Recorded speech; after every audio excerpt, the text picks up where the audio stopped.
नमस्कार, मैं हूं अमीश देवगन और हम मौजूद हैं कलकत्ता में, यानी कोलकाता में। और कोलकाता में आज हम बात करेंगे कि बंगाल का चुनाव किस ओर जा रहा है। गृह मंत्री अमित शाह यहां पर ताबड़तोड़ रैलियां कर रहे हैं। बीजेपी ने अपनी पूरी ताकत झोंकी हुई है। ममता बनर्जी कह रही है कि खेला हो बे। लेफ्ट और कांग्रेस भी अपनी तरफ से प्रयास कर रहे हैं। और आज हमारी इस चर्चा में भारतीय जनता पार्टी, टीएमसी और लेफ्ट तीनों मौजूद होंगे। तो एक संपूर्ण विश्लेषण करने की कोशिश करेंगे कि आखिरकार बंगाल का चुनाव कहां जा रहा है। शोर शराबा आज की इस बहस में नहीं होगा, यानी आज सीधी सीधी चर्चा होगी उन लोगों से जो आखिरकार चाहते हैं कि उनकी पार्टी की सरकार बंगाल में बने। मेरे साथ मौजूद है फुआद हलीम साहब, आपका स्वागत है सर इस चर्चा में।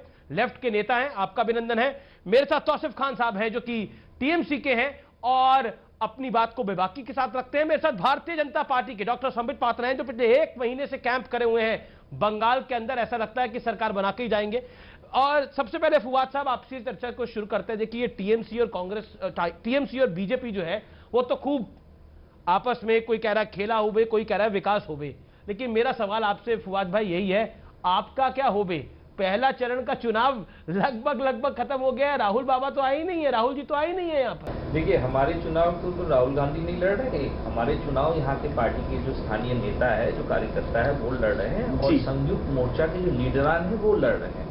तो पहली बात आपको ये समझनी पड़ेगी कि बंगाल के आवाम के सामने में जो अहम मुद्दा है वो अहम मुद्दा है नौकरी का, अहम मुद्दा है महंगाई का। और ये दोनों चीजों की जिम्मेदारी भारतीय जनता पार्टी और तृणमूल कांग्रेस को लेनी पड़ेगी। तो उन लोग को नेता खोजने पड़ रहे हैं और हम लोग वोटर खोज रहे हैं। फर्क यहाँ पर है।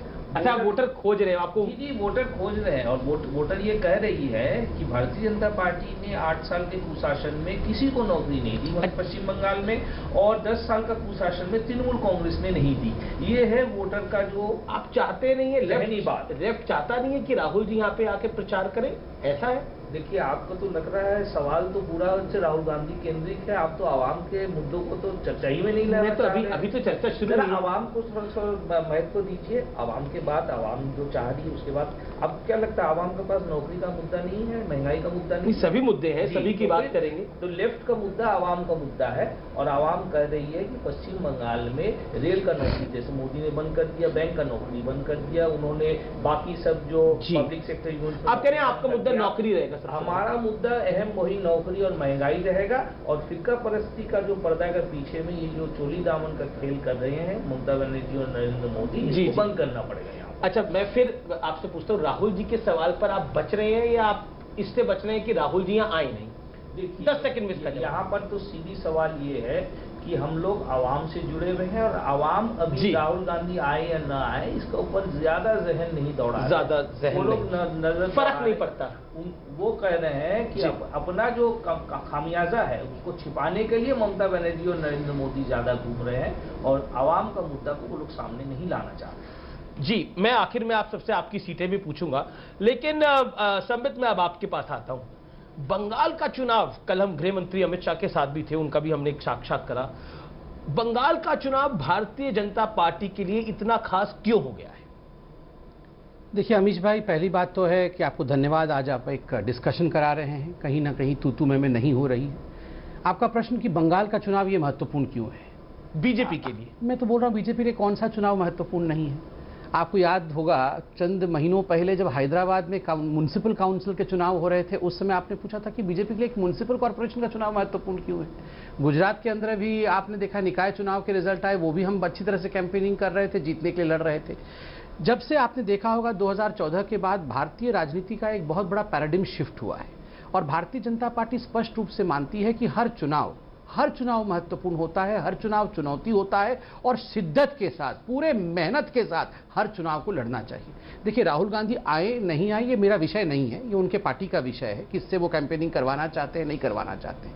मगर मैं अपने नेताओं के रूटीन को व्यक्तिगत रूप से देख रहा हूं। मैं देख रहा हूं कि अमित शाह यहां आते हैं तो रात 4 बजे तक बैठक करते हैं, सुबह 6 बजे उठकर वो अपनी दूसरी बैठक के लिए या रैली के लिए निकलते हैं। मैं आदरणीय नड्डा जी को देखता हूं बतौर अध्यक्ष, वो रात भर यहां जाग करके पार्टी की स्ट्रेटेजी बनाते हैं। मुझे क्या प्रेरणा मिलेगा जब मेरे नेता हर चुनाव में इतनी मेहनत कर रहे हैं तो हम भी मेहनत करेंगे। इसलिए बड़े नेताओं का काम मेहनत करना होता है। मैं राउंड बाय राउंड आऊंगा, तुष्टिकरण और फिरका परस्ती की भी बात करी, उनकी भी मैं उसकी भी बात करूंगा, लेकिन तौसीफ जी, सवाल आपसे सबसे बड़ा यह है कि 10 साल का आपका शासन है इधर, और 10 साल के शासन के बाद भी ममता बनर्जी कह रही है कि खेला हो भी, यानी उनको विश्वास नहीं है अपनी जीत को लेकर, या उनको लग रहा है कि भारतीय जनता पार्टी जिस तरह की पॉलिटिकल लड़ाई यहां पर लड़ रही है उससे वो दिक्कत में है। देखिए, अभी 2021 का जो चुनाव है वो बहुत क्लियर चुनाव है कि बंगाल की संस्कृति का रिप्रेजेंटेटिव कौन है। बंगाल की संस्कृति का रिप्रेजेंटेटिव 6 टाइम्स एमपी रह चुकी हैं, 2 दफा चीफ मिनिस्टर रह चुके हैं। ममता बनर्जी आवाम को कह रही, जनता को कह रही है कि मैं आपके संस्कृति के रिप्रेजेंटेटिव हूं। और दूसरी तरफ भाजपा है, भाजपा का ट्रैक रिकॉर्ड देख लीजिए कि महिलाएं सुरक्षित नहीं है, आपने इकोनॉमी का सत्यानाश कर दिया, आपने एयरपोर्ट बेच दिया, आपने रेलवे बेच दिया जी। आप बंगाल की संस्कृति कहां से आप रिप्रेजेंट कर सकते हैं? ये बहुत सिंपल सा चुनाव है। आज बंगाल की पूरी महिलाएं, बंगाल में जो एम फैक्टर है वो महिला फैक्टर है, पूरी महिलाएं एम फैक्टर तो दूसरा वाला फैक्टर तो नहीं है, क्योंकि एक बयान भी काफी वायरल हो रहा है आजकल, तो ममता दीदी चाय वाय सब बना रही हैं और वो वीडियो भी हम सब ने देखा। चलिए, हम चाय का नाम ले रहे हैं तो चाय भी आ गई है, तो आप लोग चाय भी पी लीजिए। कुल्हड़ वाली चाय है बंगाल की, बड़ी फेमस, आप लोग भी पी लीजिए वो चाय।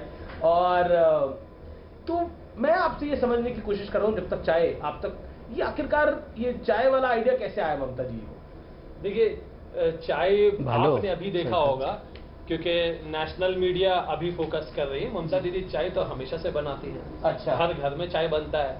चाय हम बनाते हैं, इस बात को मार्केटिंग करके बेचना, और किसी ने नहीं देखा। नरेंद्र मोदी ने ये बेचा अपने आप को कि भाई मैं चाय बनाया करता था। कहां बनाया करते थे, कब बनाया करते थे, किसी ने नहीं जाना। ठीक उसी तरीके से जिस तरीके से उन्होंने वादा कर दिया, जुमलाबाजी कर दिया कि हम 15 लाख रुपए देंगे। अच्छा, तो ममता दीदी का ये चाय वाला आइडिया नरेंद्र मोदी जी की वजह से आया? नहीं, चाय किस बहुत वजह से आया? normal- मतलब आप सब मुझे समझाएं, जरा व्यूअर्स को भी समझाएं। जैसे देखिए, अभी ममता दीदी ने चाय बनाया जी, आप इंस्पायर्ड हो गए, आप भी हमें चाय पिला रहे, बहुत अच्छी बात है। बंगाल में आइए, चाय पीजिए, चाय पे चर्चा कीजिए। चाय किसी पार्टी का नहीं होता, ना बीजेपी का होता है, ना तृणमूल का होता है, ना किसी का होता है, ये सबके लिए है। यही बात तो समझाया जा रहा है। अब तो टीएमसी भी चाय पे चर्चा करना चाह रही है। देखिए, 2014-2019 में बीजेपी चाय पे चर्चा करती थी। देखिए, चाय बागान का जो मजदूरों का जो अभी सूरत हाल है, उनको जो दैनिक जो उनका जो मुआवजा मिलना था, भारतीय जनता पार्टी ने जिस तरीके से उनके साथ प्रताड़ना की और जिस तरीके से तृणमूल ने प्रताड़ना की, आपको याद होगा कि पिछले चुनाव में तृणमूल कांग्रेस ने कहा था कि चाय बागान का अधिग्रहण करेगी राज्य सरकार, वो पूरा वादा झूठ था।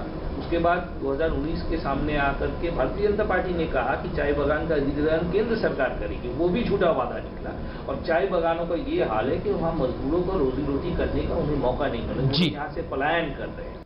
संबित पात्रा, आपको, आपकी पार्टी को अपना बड़ा मुकाबला लेफ्ट से दिखाई देता है या टीएमसी से दिखाई देता है? किससे मुकाबला हो रहा है, आपका ये प्रश्न था। उसमें ओपिनियन पोल वही उत्तर ले लीजिए, किससे मुकाबला हो रहा है। मुझे कहते हुए कष्ट हो रहा है कि कांग्रेस पार्टी और कम्युनिस्ट पार्टी, जिनका इतिहास इतना लंबा था, आज कहीं ना कहीं वो इतिहास के गर्त में जाते हुए दिख रहे हैं इन ओपिनियन पोलों में। कांग्रेस पार्टी तो कहीं नहीं है, ना 3 में ना 13 में है। और देखिए, कम्युनिस्ट पार्टी ने 34 वर्षों तक यहां शासन किया, कांग्रेस पार्टी ने उससे पहले शासन किया, ममता जी ने 10 वर्षों तक शासन किया। बंगाल की संस्कृति को किसने बचाया? बंगाल आज गरीबी के गर्त पे क्यों है? संस्कृति क्या होता है बंगाल का? बंगाल के लोगों को, बंगाल के किसानों को किसान सम्मान निधि नहीं मिलना, क्या ये बंगाल की संस्कृति है? जय श्री राम क्या बंगाल की संस्कृति का हिस्सा है? क्यों नहीं है?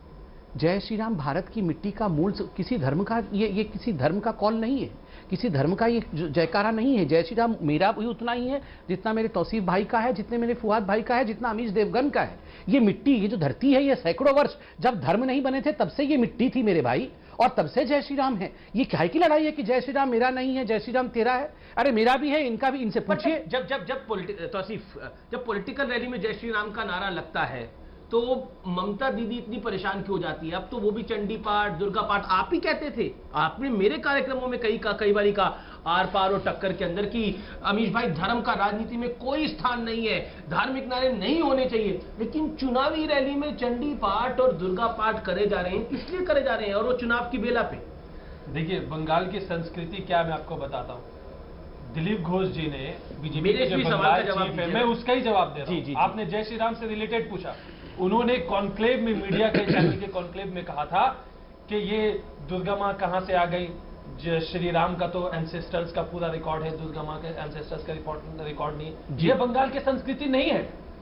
आप भगवानों में कंपटीशन कर देना, महिलाओं का अपमान कर देना, यह बंगाल की संस्कृति में नहीं है। आप सारे भगवान समान होते हैं, सबका आदर किया जाता है, लेकिन अब भगवान को नाम पे मार्केटिंग करना, उनको बेचना इस तरीके से क्या, ताकि आपको राजनीति में आप उठाया जाए। चंडी पाठ, दुर्गा पाठ क्या था? मार्केटिंग था, चुनावी गिमिक था, क्या था? चंडी पाठ और दुर्गा पाठ क्या था, ये बता दीजिए। चंडी पाठ, जब चंडी पाठ ममता अमित शाह ने नहीं करा चंडी पाठ, नरेंद्र मोदी ने तो नहीं करा, ममता बनर्जी ने करा चंडी पाठ और दुर्गा पाठ क्या था? ममता बनर्जी जब चंडी पाठ पढ़ी थी तो उन्होंने बताया था कि मैं एक हिंदू ब्राह्मण हूँ और तुम मुझे हिंदुत्व मत सिखाओ। गुजरात में राहुल गांधी ने भी यही करा था, जब आप लोगों ने विरोध करा था। राहुल गांधी ने बोला, सर एक सेकंड, राहुल गांधी ने जब बोला, उनके जो प्रवक्ता ने बोला, मीडिया इंचार्ज ने बोला कि ये जनेऊधारी ब्राह्मण है, और आप लोगों ने बोला ये देखिए राजनीति में क्या हो रहा है, कांग्रेस का भी वही हाल है। तो फिर अब ममता बनर्जी को बताने की जरूरत पड़ रही है कि वो ब्राह्मण है? नहीं, उसको किस बारे में ममता बनर्जी को बताने की ये जरूरत है कि किसी भगवान का कॉन्ट्रैक्ट नहीं मिला है बीजेपी को। अगर कॉन्ट्रैक्ट मिला है तो कॉन्ट्रैक्ट दिखाइए। बीजेपी रॉन्ग नंबर है, यही वो बता रही है लोगों को, जनता को, कि इनके पास में किसी भगवान का कॉन्ट्रैक्ट नहीं है। आप ये धर्म सिखाने वाले नहीं है, पॉलिटिकल पार्टी है न रिलीजियस ऑर्गेनाइजेशन है, क्या है ये? ठीक है, संबित फिरका परस्ती की बात फुआद साहब ने भी करी, और अभी इन्होंने बोला कि आपके पास कोई कॉपीराइट नहीं है जय श्री राम का या फिर किसी भी भगवान का, कॉन्ट्रैक्ट नहीं है, इन्होंने तो उस शब्द का इस्तेमाल किया। क्या कहना चाहते हैं? देखिए अमीश भाई, आप चाहते हैं कि ये डिस्कशन एक सार्थक डिस्कशन हो, मैं थोड़ा सा दिल की बात कर लूं, बिल्कुल बेरोक टोक कुछ सच्चाई बता दूं। जी, मैं लगभग 1 महीने से कलकत्ता में हूं और मैं घूम रहा हूं। देखिए हमारे कई रिश्तेदार यहाँ रहते हैं, बंगाल और कलकत्ता में ज़्यादा डिफरेंस नहीं होता है, हम भी बंगाली बोलते हैं, वो भी उड़िया बोलते हैं। मैं कई लोगों से यहाँ पूछा हूँ, आप जानते हैं बंगाल में आज एक डर है, खास करके कलकत्ता जैसे शहर में भी डर है कि कहीं ऐसा ना हो, ये जो अपीजमेंट की पॉलिटिक्स, तुष्टीकरण की राजनीति, घुसपैठियों को आगे बढ़ाने की राजनीति चल रही है, क्या होगा कलकत्ता में हमारा?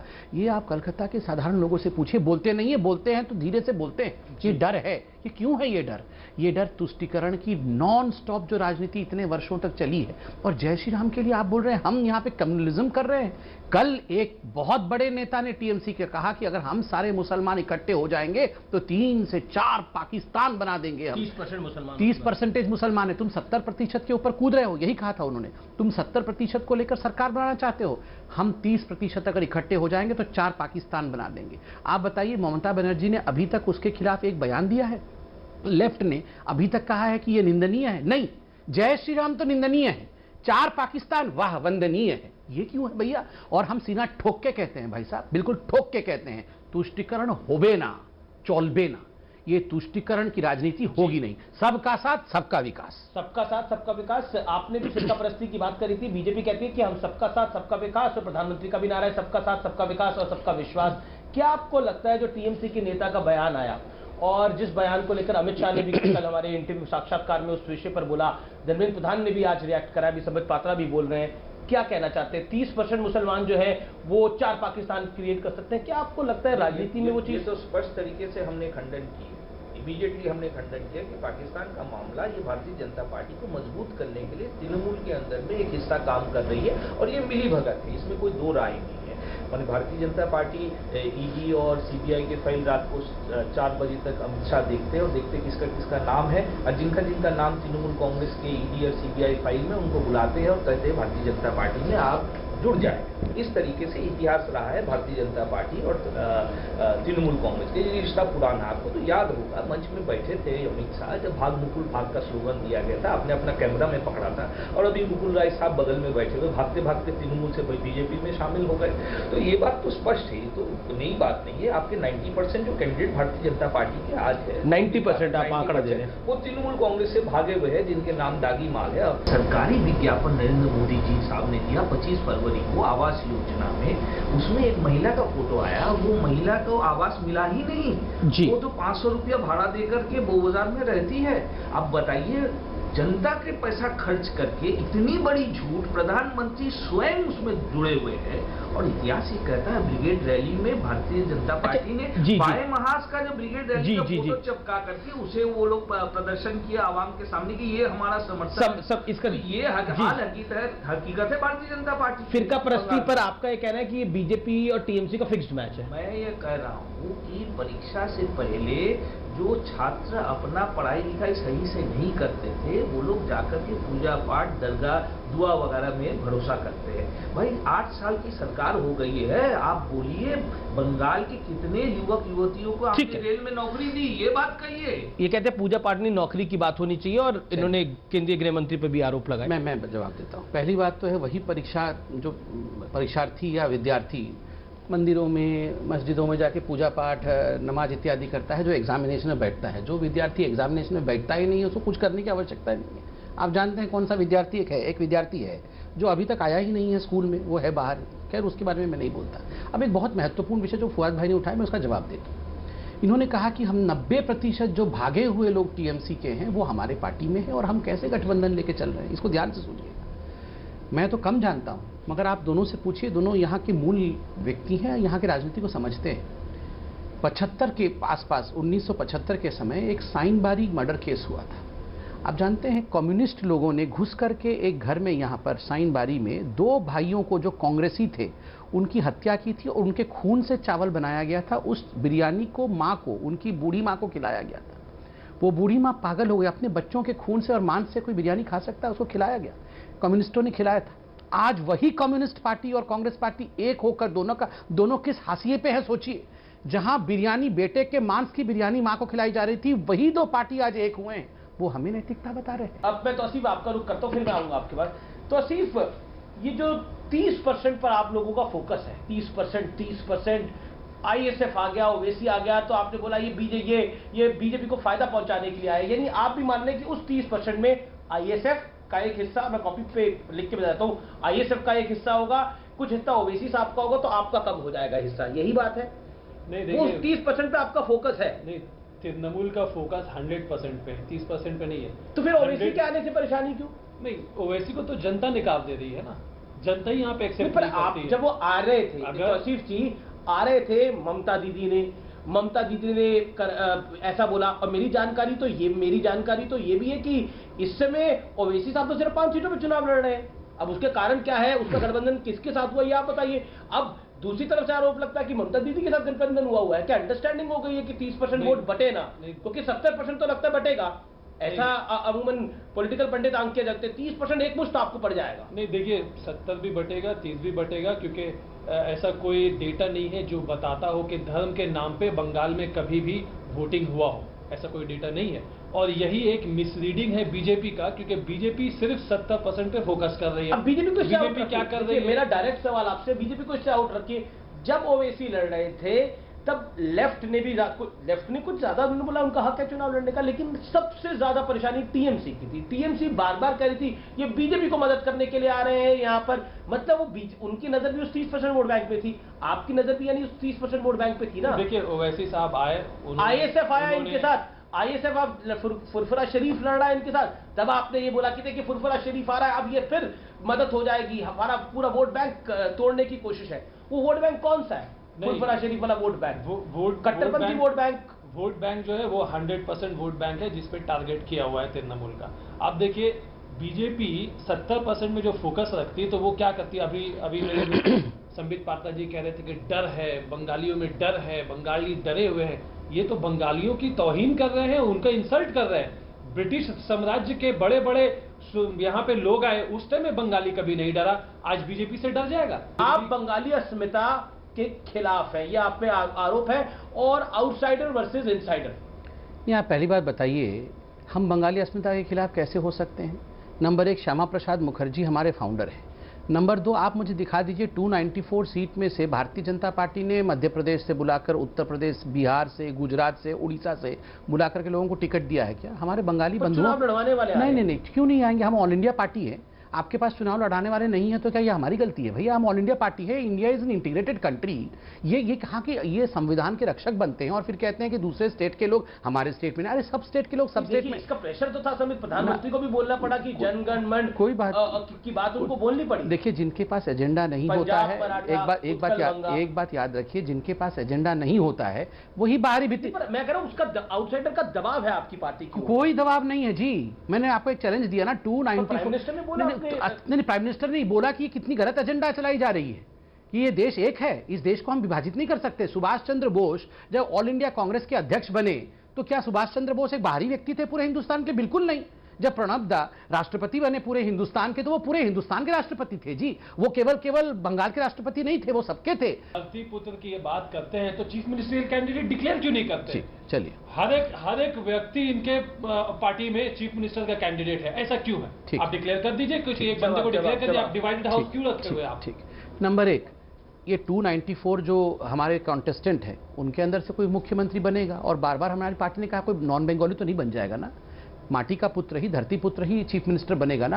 आप याद करिए, उत्तर प्रदेश में यही लोग चिल्ला के हमसे पूछते थे कि कैसे आपके बहुमत आ सकती है, आपने तो मुख्यमंत्री का चेहरा ही घोषित नहीं किया। देखिए मायावती कितनी बड़ी हैं, देखिए यहाँ पर अखिलेश जी कितने बड़े हैं, आपका कौन है? उस समय हम ऐसे टॉन्ट करते थे, 325 सीट्स आए। यहाँ हरियाणा में इसी प्रकार टॉन्ट करते थे, बाकी महाराष्ट्र में इसी प्रकार टॉन्ट करते थे। आज यहाँ टॉन्ट कर रहे हैं कि बताओ तुम्हारा मुख्यमंत्री कौन होगा। मई 2 इंतजार करें ना, 2 मई के बाद मुख्यमंत्री भी हम ही देंगे ना। बिल्कुल आखिरी दौर है और मैं चाहता हूं कि ये चर्चा बहुत अच्छी रही, लेकिन अब चलते चलते जरा सीटों का भी आप एक आंकलन अगर देंगे तो बेहतर है।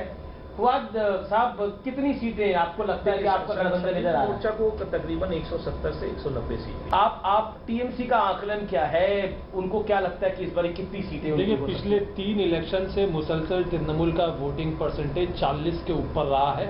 2019 में तो वो 42 से और बढ़ गया था, 2% और बढ़ गया था। अभी लगभग 200 से ऊपर सीट आने वाले हैं तृणमूल के। 200 से ऊपर आने वाले हैं। समझता देखिए, जब चर्चा शुरू हुआ था तो ये चाय पे चर्चा करना चाहते थे, अब हमारा स्लोगन ए बार 200 पार वो भी अब लेना चाहते हैं। खैर, 200 पार किसका आ रहा है ये आप जानते हैं अच्छी तरह से। और एक बंगाल में एक बहुत बड़ी बात है, जब से टीएमसी का शासन चल रहा है, उससे पहले कम्युनिस्ट शासन था, यहाँ पर लोग अपने जो भी मत है उसको छाती के बहुत नज़दीक रखते हैं, उसको व्यक्त करने से डरते हैं क्योंकि उनको लगता है पॉलिटिकल वायलेंस हो सकता है। उसके बावजूद आप ओपिनियन पोल में जो रुझान देख रहे हैं, अब की बार 200 पार होना तय। जी, बहुत बहुत शुक्रिया आप तमाम लोग हमारे साथ जुड़े, इस चर्चा में आपने भाग लिया। तो ये थी आज की मुलाकात, आज की चर्चा कोलकाता से, जहां पर हमने हर विषय पे बात करी। मुझे लगता है बंगाल चुनाव के हर विषय पर सबसे बारीक चर्चा हुई। इन सबके लिए, इसके लिए मैं आप तीनों मेहमानों का हार्दिक शुक्रिया अदा करना चाहता हूं। Thank you so much, pleasure having you all. फिलहाल इतना ही, नमस्कार।